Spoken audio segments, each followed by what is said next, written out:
அஸ்ஸலாமு அலைக்கும்.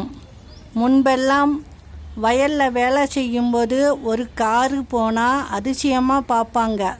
இப்போ காரில் போகும்போது எங்கேயாவது பச்சை பசேல்னு வயல் தெரியுதான்னு பார்க்க வேண்டியிருக்கு. சில கசப்பான உண்மை.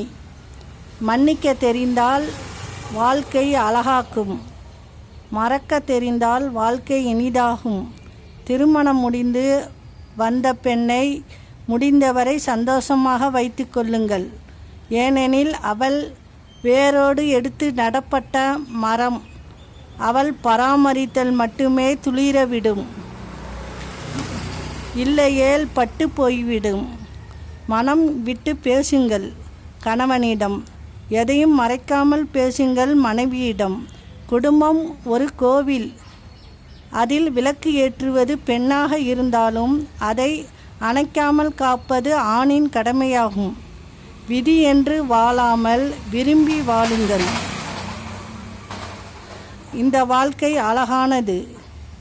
மனைவியை விட்டு கொடுக்காத கணவன், கணவனிடம் எதையும் மறைக்காத மனைவி, நண்பர்கள் போன்ற பிள்ளைகள், இவை யாவும் அமைந்தால் வாழ்க்கை சொர்க்கமே. அஸ்ஸலாமு அலைக்கும்.